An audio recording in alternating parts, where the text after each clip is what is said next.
بسم اللہ الرحمن الرحیم۔ دعا کرنا بڑا آسان ہے کہ خدا مجھے سیدھے راستے پہ چلا۔ کسی نے پتہ بھی لگایا کہ جس راستے کے لیے دعا کر رہا ہوں وہ ایڈریس کیا ہے، یا بس دعا کیے جا رہا ہوں کہ خدا مجھے حاجی بنا، مجھے حاجی بنا، مجھے حاجی بنا، لیکن حج پہ جانا کیسے یہ کسی کو پتہ ہے؟ اے خدا مجھے مومن بنا، مجھے مومن بنا، مومن بننا کیسے؟ اے خدا مجھے حوریں دے، مجھے جنت جاؤ گے تو حور ملے گی بندے خدا۔ اے خدا مجھے لمبی زندگی دے، میرے بچوں کو صالح بنا، میرے بچوں کو نیک بنا۔ کیسے نیک بنیں گے؟ آدھے مولوی اس پہ لگ جائیں کہ مولانا کوئی وظیفہ دیں بچہ نیک بن جائے، مولانا کوئی وظیفہ دیں بزنس میں برکت ہو جائے، مولانا وظیفہ دیں اللہ مجھے شفا دے۔ یہ بالکل ایسے ہے کہ ڈاکٹر کے پاس جائے، قبلہ مجھے شوگر ہے، ڈاکٹر کہے کہ آپ نے پرہیز کرنا، یہ دوا کھانی ہے، گھر آ کے پھر میٹھا کھائے، ڈاکٹر صاحب بیمار ہوں آپ کی دوا میں اثر نہیں ہے۔ بی پی کا مریض ہے، ڈاکٹر کا پرہیز ہے نہیں، دوا ہے نہیں، دعا پہ دعا ہے۔ اہدنا الصراط المستقیم، اہدنا الصراط المستقیم، اے خدا مجھے سیدھے راستے پہ چلا۔ ایک جملہ کہوں تاکہ ذہن بیدار ہو جائیں۔ کربلا میں شمر بھی نماز پڑھ رہا ہے، کربلا میں ہور بھی نماز پڑھ رہا ہے، اور یقیناً جب شمر نے نماز پڑھی تو ہم پڑھا ہوگا، اور جب ہور نے نماز پڑھی تو ہم پڑھا، مطلب نماز بغیر ہم کے ہے ہی نہیں نا۔ اب وہ حسین ابن علی نماز پڑھیں تو سورہ حمد ہے، یزید بھی پڑھے تو سورہ حمد پڑھنی پڑے گی، اس کے بغیر تو نماز ہے ہی نہیں۔ علی ابن ابی طالب بھی نماز پڑھے تو سورہ حمد ہے، اور امیر شام بھی نماز پڑھے تو سورہ حمد ہے۔ ہم سے کوئی نہیں بچ سکتا، اور سارا قصہ خدا نے کس میں رکھ دیا ہے؟ سورہ حمد میں اتار دیا ہے، کیونکہ اگر کسی کو حمد سمجھ میں آ جائے تو پورا مقصد دین سمجھ میں آ جائے۔ اور کبھی سوچا کرو یہ حکمت کا دین ہے، پہلی رکعت کا حمد، دوسری رکعت کا حمد۔ اہل سنت تو تیسری اور چوتھی میں بھی حمد پڑھتے ہیں، ہمارے ہم تیسری چوتھی میں نہیں، ہم منیمم 10 مرتبہ پڑھیں، وہ تقریباً 17 مرتبہ ہم پڑھ لیتے ہیں۔ اب کبھی سوچا ریپیٹڈلی حمد ہی کیوں پڑھوں؟ پورا قرآن خدا کا، پروردگارہ پہلے اس صورت میں ہم سورہ حمد پڑھا، دوسری میں مثلا یاسین پڑھ لوں، واقعہ پڑھ لوں، فیل پڑھ لوں، شمس پڑھ لوں، ضحیٰ پڑھ لوں، تیرا ہی تو قرآن ہے، تیرے ہی تو الفاظ ہیں۔ کہ نہیں، ریپیٹڈلی تو نے سورہ حمد پڑھنا ہے۔ کیوں سورہ حمد پڑھوں؟ ہم کیوں کی طرف جاتے ہی نہیں ہیں، کیونکہ جو دماغ خدا نے دیا ہے ہم نے اس کو بالکل اسی طرح جس طرح خدا نے پیک کر کے بھیجا تھا، ہم نے اسی طرح پیک کر کے پھر واپس ہی جانا ہے۔ ایسا نہیں کہ انسان اس دماغ کو تھوڑا کیا کر لے، یوز کر لے۔ آپ کا والد آپ کو نیا نیا موبائل لے کے دے تو آپ اس کو کھولو گے نا، اس کی سیل کو توڑو گے نا، اس موبائل کو کیا کرو گے؟ یوز کرو گے۔ لیکن فرمایا کئی لوگ ایسے ہیں جو دنیا میں آتے ہیں، جیسا دماغ لے کر آئے ویسا دماغ اللہ کی طرف واپس لے کے جاتے ہیں۔ کہ ایسے لوگوں کی مثال قردۃ خاسئین، بندروں کی طرح ہے۔ لہم آذان لا یسمعون، کان تو تھے پر سنتے نہیں تھے، دماغ تو تھے پر استعمال نہیں کرتے تھے، دل تو تھے پر غور و فکر نہیں کرتے تھے۔ ایسے لوگوں کی خدا مذمت کرتا ہے کہ میں نے تجھے اتنی پاورفل چیز دی جس چیز کی وجہ سے انسان بنا، لیکن تو نے اس دماغ کو کیا نہیں کیا؟ یوز نہیں کیا۔ ہاں، کھانا کیا کھانا ہے؟ وہی کھانے کی طلب تو حیوان کو بھی ہے، پینے میں کیا چیز استعمال کرنی تو حیوان میں بھی ہے، شہوت کو کس طرح پورا کرنا ہے یہ تو حیوان میں بھی ہے، اور یہ ساری چیزیں حیوان کے اندر تجھ سے زیادہ ہیں۔ ہماری پوری زندگی ناف اور زیر ناف پہ گزر جاتی ہے، انسان سوچتا نہیں ہے کہ مقصد خلقت بشر کیا ہے۔ صبح سے شام تک فرمایا آخری زمانے میں لوگوں کے اندر کچھ صفات پائی جائیں گی جس پہ رسول خدا نالا ہوتے ہیں۔ فرمایا دینہم دنانیرہم، ہمتہم بطونہم، قبلتہم نساؤہم۔ آخری زمانے میں لوگوں کی ہمتیں کس چیز پہ بن جائیں گی؟ شکم پہ بن جائیں گی۔ ابھی رمضان آ رہا ہے، ساری کمر ہمت باندھیں گے افطاری میں کیا کھانا ہے، ہاں صبح سے شام تک لسٹیں بنیں گی افطاری میں۔ کل میں حکمت روزہ بتاؤں گا، پھر پتہ چلے گا کہ اگر حکمت ہی پوری نہیں تو روزہ صرف پیٹ کا روزہ ہے، اس میں ذرہ برابر روحانیت ملنے والی نہیں ہے۔ صبح سے شام تک ہمت یہ باندھی ہوئی ہے، کھانا کیا کھانا ہے، یعنی صبح سے شام تک جو حکمت روزہ چلتی ہے وہ افطار پہ پوری حکمت کا ستیہ ناش ہو جاتا ہے۔ کسی نے کہا مولانا ماہ مبارک میں اموات بڑی ہوتی ہیں مسلمانوں میں، کسی نے کہا بڑے خوش نصیب لوگ ہیں کہ رمضان کے مہینے میں خدا بلا رہا ہے۔ میں نے کہا بھئی خدا آپ کے مرنے کا شوق نہیں رکھتا، کوئی کربلا میں مر گیا کہ بڑا خوش نصیب تھا امام حسین نے بلا لیا، سوچو تو صحیح مولانا بھی بلایا ہے، خود زبردستی کیا ہے؟ وہ تو کہتے ہیں دعا مانگو طول عمر کی، کہ مومن جتنی لمبی زندگی جیے گا اتنی اپنی آخرت کو زیادہ کیا کرے گا؟ بنائے گا۔ ہاں، چوتھے امام کی ایک دعا ہے کہ خدا اگر میری لمبی زندگی سے مجھے جہنم ملتی ہے تو اس سے اچھا ہے مجھے جہنمی بننے سے بچنے کے لیے موت دے دے. لیکن اگر وہ مجلس سنے، نماز پڑھے، عبادت کرے، خدمت بشر کرے، اس کی تو جتنی لمبی زندگی ہو اتنی مرتبہ کربلا جائے گا، زیارت امام حسین کرے گا. یہ سوچنا چاہیے کہ اگر ہم مرتے بھی ہیں تو کیوں مرتے ہیں؟ کیا وہ میری حتمی موت تھی یا میری معلق موت تھی؟ کیا وہ موت تھی جو خدا نے مقرر کی ہوئی تھی، یا وہ معلق موت تھی جو میں نے اپنے ہاتھوں سے اپنے آپ کو نرق میں اتارا، اپنے ہاتھ سے اپنی زندگی کو، اپنے بدن کو کیا کیا؟ تباہ و برباد کیا. کیوں خدا کہتا ہے وَلَا تُلْقُوا أَيْدِيَكُمْ إِلَى التَّهْلُكَةِ؟ انسان خود کو ہلاکت میں نہ ڈالو. اب ہلاکت کھانے کی وجہ سے بھی ہو سکتی ہے، وہ ہلاکت صحیح زندگی گزارنے کی وجہ سے ہو سکتی ہے. یہ میرے ہاتھ میں ہے میں کیسی کوالٹی آف لائف گزارتا ہوں، میں اپنے بدن کو کتنا صحت مند بناتا ہوں. وہ انگریز جو خدا کو نہ مانے، وہ انگریز جو رسول کو نہ مانے، وہ انگریز جو اہل بیت کے فرامین کو نہ مانے، ان کے یہاں چلے جائیے، 80 سال 90 سال 90+ ایئر ان کی ایج ہوتی ہے، اور پاکستانی اور انڈینز کی ایج نکالی تو کہا 60+، 55+، اور نتیجہ نکالا کیوں بھائی اتنی کم زندگی؟ کب کوئی یہ تو نہیں کہ اللہ سے محبت ہے جلدی جا رہے ہیں اوپر، اہل بیت سے محبت ہے کہہ رہے نہیں ہم نے 55 کے بعد اوپر ہی چلے جانا ہے. کہا کیونکہ یہ لوگ پکوڑے زیادہ کھاتے ہیں، سموسے زیادہ کھاتے ہیں، اکثر یہ جگر کی بیماریوں سے مر جاتے ہیں، تلن تیل ان کے اندر اتنا زیادہ ہے، 55-50 کے بعد دل گردے ان کے کیا ہو جاتے ہیں؟ ختم ہو جاؤ. یا علی کرنے والے کا گردہ کام ہی نہیں کر رہا، اور وہ انگریز جو شیطان کو مانتا ہے، گردے بھی صحیح، دل بھی صحیح، ہر چیز ان کی کیا چل رہی ہے؟ صحیح چل رہی ہے. کیونکہ ہمارا جو لائف اسٹائل ہے نام علی کا لیتے ہیں، کام علی والے نہیں ہیں. اور قراتی بہترین جملہ فرماتے کہاں یا علی کہنا اور کہاں علی کے ساتھ رہنا. یا علی کہنا آسان ہے، علی جیسی زندگی گزارنا بڑا مشکل ہے. آپ کا کوئی بھی یا علی یا علی، دیکھیے کتنا آسان تھا نعرہ لگانا. آپ نے بھی علی کا، یہ کام آسان ہے، لیکن اندھیری رات میں نماز شب پڑھنا وہ بڑا مشکل ہے. میٹھے کا شوقین اور ڈاکٹر کہے نہیں کھاؤ، اسے چھوڑنا بڑا مشکل ہے. ایران کے وہ گولڈ میڈلسٹ تھے، شاید رضا زادہ نام تھا ان کا، جس نے 220+ کا ویٹ اٹھایا تھا، more than 2 and 3 ٹائم اس کو گولڈ میڈل ملا، تو پوری دنیا کا لقب ملا. ہاں، پوری دنیا کا سب سے زیادہ طاقتور ترین انسان. اس سے کسی نے پوچھا رضا زادہ 200+ kg کا ویٹ اٹھائے کوئی، تو کہا کہ کوئی ایسی چیز ہے جو تیرے لیے اٹھانا مشکل ہو. مثلا غبارہ ہے جو 200 کلو اٹھا دے، غبارہ اٹھانے میں کیا ہے؟ کرسی اٹھانے میں کیا ہے؟ ممبر اٹھانے میں کیا ہے؟ مولوی بھی اٹھا لے بندہ، 200 کلو کا وزن ہی اٹھا لے. تو کہا کوئی ایسی چیز ہے جو آپ کے لیے اٹھانا مشکل ہو. تو مسکرا کے کہتے ہیں ہاں ایک چیز بڑی مشکل ہے. کہ کون سی؟ کہ سردیوں کے موسم میں صبح کی اذان جب آتی ہے یہ کمبل اٹھانا یہ بڑا مشکل ہوتا ہے. یہ ٹریننگ ہے جو خدا رمضان میں دیتا ہے. سیلف کنٹرول، ول پاور کو کیسے مضبوط کیا جاتا ہے. انسان ہے ہی اپنے ول پاور کی وجہ سے، اپنے سیلف کنٹرول کی وجہ سے انسان ہے. جوان ہو گیا 15 سال کا 16 سال کا، باپ نے سب کے سامنے تھپڑ مار دیا، غصہ تو آئے گا نا. سیلف رسپیکٹ، سیلف اسٹیم، کہ آپ نے بے عزت کر دیا مجھے لوگوں کے. وَلَا تَقُولُوا لَهُمَا أُفٍّ، باپ ہے اف تک نہ بولنا. اب اف وہ نہیں بولے گا جس کے اندر کیا ہو؟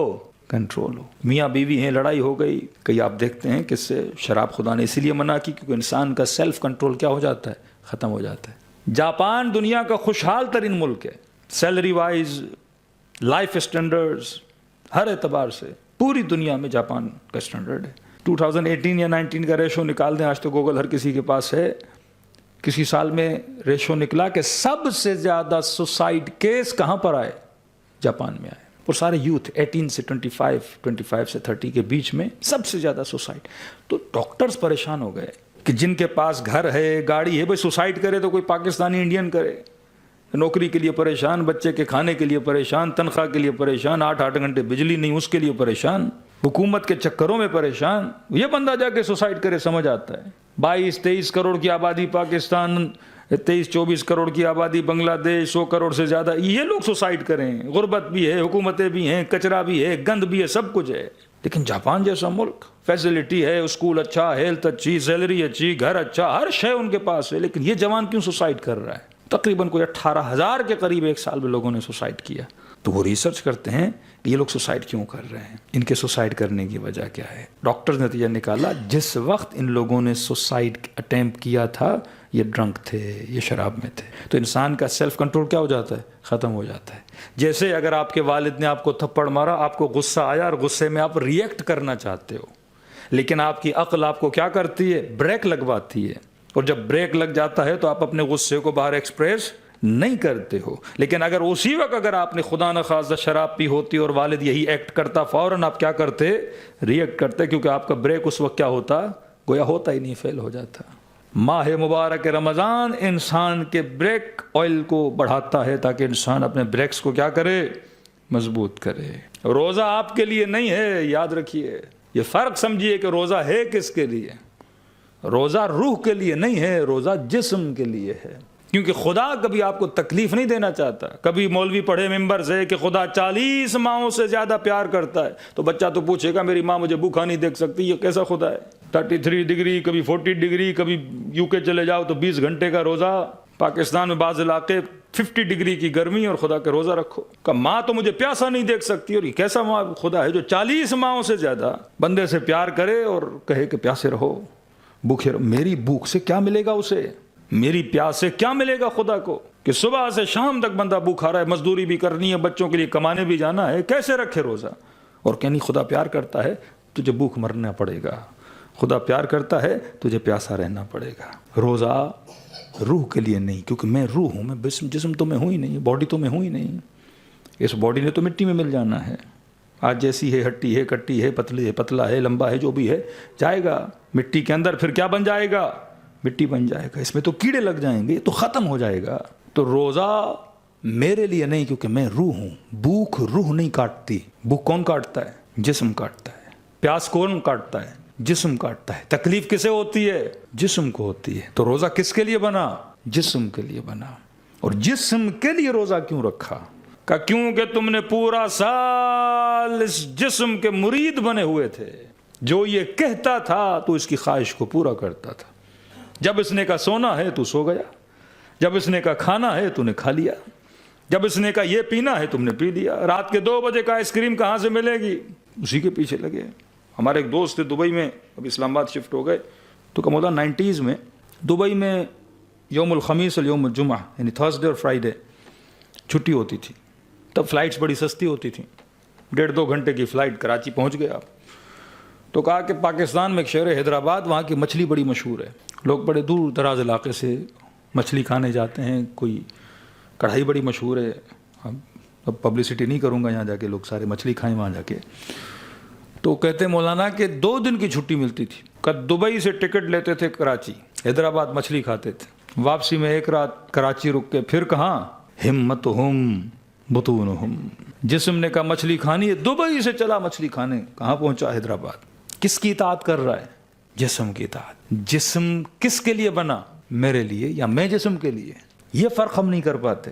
آپ ایک گدھا لے کر آئے اپنی خدمت کے لیے, کہ صبح سے شام تک گدھے کی خدمت پہ لگ گئے.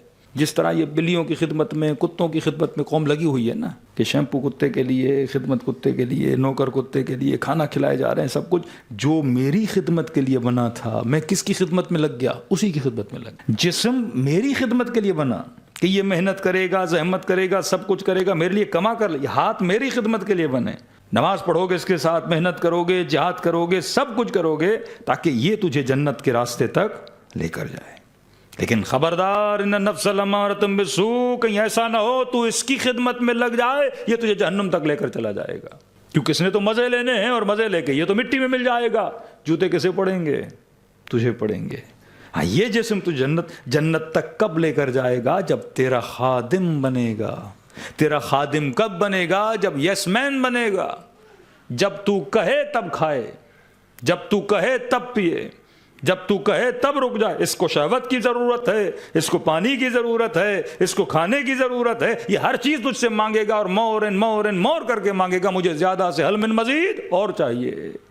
کیسے روکنا کس نے ہے, تو نے روکنا ہے. ہاں, جب تو کہے گا کھانا ہے تو یہ کھائے, جب تو کہے گا پینا ہے پیے, جب تو کہے گا زبان سے جملہ نکالنا ہے نکالے. اگر تو نے اس کو آزاد چھوڑ دیا, یہ کبھی غیبتیں کرے گا, کبھی تہمتیں لگائے گا, کبھی مومن کو مومن سے لڑائے گا, کبھی چال بازیاں کرے گا, لیکن اگر یہ تیرے کنٹرول میں رہا، تبھی کہا پہلے اسے اپنا عبد بنا پھر خود کو خدا کا عبد بنا۔ اگر یہی تیرا عبد نہیں ہے تو عبد خدا کیسے بن سکتا ہے؟ رسول کی سب سے پہلی صفت عبدہ ورسولہ، اگر محمد عبد نہیں تو رسول کیسے؟ یہ پہلے عبد ہے پھر رسول ہے، یہ پہلے عبد ہیں پھر امام ہیں، یہ پہلے عبد ہیں پھر معصوم ہیں۔ سلمان پہلے عبد ہے پھر نوکر امیر المومنین ہے۔ جب تک ہم اس جسم کو اپنا غلام نہیں بناتے، آج مائیں بچوں کو بڑا کیسے کرتی ہیں، ہم کیسے تربیت اور گرو کر رہے ہیں اپنی اولاد کو، کہ بچے نے کہا ماں پیزا کھانا ہے، ہاں بھی بیٹا کھاؤ، برگر کھانا ہے، ہاں بیٹا کھاؤ، یہ کھانا ہے، ہاں بیٹا کھاؤ، بیٹا مانگ رہا ہے، بیٹی مانگ رہی ہے، دیتے جاؤ، لیکن یہ سکھانا نہیں ہے بیٹا کون سی چیز جسم کے لیے فائدہ مند ہے تو یس، نقصان دہ ہے تو نو بول دینا ہے۔ یہ تربیت بچپن سے ہوتی ہے۔ اب بچے کے سامنے 4 قسم کی چیزیں رکھو، نن ہیلدی اور ہیلدی۔ ہاں، ایک چپس ہے جو دکان سے لے کر آئے وہ بھی سامنے رکھو، ایک وہ چپس ہیں جو آپ نے گھر میں بنائے وہ بھی سامنے رکھو، ایک دکان کا کھانا، مارکیٹ کا کھانا بھی سامنے رکھو، دوسرا کوئی آپ کی اماں نے بنایا ہے وضو کر کے بسم اللہ کر کے بڑی محنت سے بنایا ہے۔ دیکھو آپ کے بچے کا ہاتھ کس چیز کی طرف جا رہا ہے۔ جسم اپنا فائدہ دیکھتا ہے، آپ کے بچے کا فائدہ نہیں دیکھتا۔ آج کئی لوگوں کے پاس جن کو اللہ نے دولت دی، مال دیا، پیسہ دیا، بلینئر ہیں، بچے بیمار ہیں۔ آلو جیسے بچے کھا کھا کے برگر بچوں کا ستیہ ناش انہوں نے کر دیا۔ پھر مولانا دعا کریے بچہ بیمار ہے۔ بھائی آپ نے بچے کو کیا سکھایا؟ اچھے اسکول میں ڈالا لیکن اسے سکھایا نہیں، انسان نہیں بنایا اس کو۔ اچھی ٹیوشن پڑھوائی، انسان نہیں بنایا اس کو۔ جب تک اسے پتہ ہی نہیں کہ میں کون ہوں، میرا جسم کیا ہے، میری روح کیا ہے، میں دنیا میں آیا کیوں ہوں، صرف یہ معیار تھوڑی اپنے بچے کو ڈاکٹر بنا دیا، انجینئر بنا دیا، لیکن اسے سکھایا نہیں کہ حقیقت میں مقصد خلقت، مقصد انسان کیا ہے۔ آج آدھی سی نسلیں جسمانی طور پر، ذہنی طور پر بیمار کیوں ہیں؟ خدا کہ الا بذکر اللہ تطمئن القلوب، اللہ کے ذکر سے دل مطمئن ہوتا ہے۔ آج بندے کو نیند نہیں آتی، نیند کی گولی نہ کھائے، ہر نماز کے بعد تسبیح زہرا تو پڑھ رہا ہے پر سکون نہیں مل رہا۔ آج کیوں سوسائٹی ڈپریشن اور انزائٹی کا شکار ہے؟ قرآن تو کہے کہ یہ ذکر اطمینان دیتا ہے، مجھے کیوں نہیں مل رہا؟ قرآن کہے کہ ان الصلاۃ تنہی عن الفحشاء والمنکر، نماز انسان کو فحشاء سے بچاتی ہے، منکر سے بچاتی ہے۔ آج نماز پڑھ کے بندہ جا کے گناہ کرتا ہے، تو وہ کون سی نماز ہے جو فحشاء سے بچاتی ہے؟ وہ کون سی نماز ہے جو منکر سے بچاتی ہے؟ رسول کہے قولوا لا الہ الا اللہ تفلحوا، کہو لا الہ الا اللہ کامیاب ہو جاؤ گے۔ آج 1 ارب کے قریب مسلمان مسجدوں میں آوازیں دے رہے ہیں اشہد ان لا الہ الا اللہ، اشہد ان لا الہ الا اللہ، کامیاب کہاں ہیں؟ آج غلامی اندر غلامی ہے۔ آج ہم جی نہیں سکتے جب تک نظام طاغوت کی بیعت نہ کریں اور اللہ کہے کہو لا الہ الا اللہ کامیاب ہو۔ کیونکہ ہم اپنے گھروں کی دیواروں پہ اور محلوں کی دیواروں پہ تو لکھتے ہیں کہ صفائی نصف ایمان ہے، لیکن اسی دیوار کے نیچے کچرا رکھتے ہیں، کیونکہ ہم الفاظ کے بکھاری ہیں۔ ان لفظوں کی معرفت تک انسان آج تک نہیں پہنچا۔ خدا جو کہہ رہا ہے وہ ہم کہہ تو رہے ہیں، لیکن جو خدا سمجھانا چاہتا ہے اس سمجھ تک انسان آج تک پہنچا ہی نہیں۔ تو ماہ مبارک رمضان کے روزے جسم کے لیے ہیں، تاکہ جسم آپ کا اطاعت گزار بنے۔ جب آپ کہو تب کھانا کھائے، جب آپ کہو تب سوئے۔ اگر اس طرح سے آپ نے اپنا ول پاور مضبوط کیا، اسی کو تقویٰ کہتے ہیں۔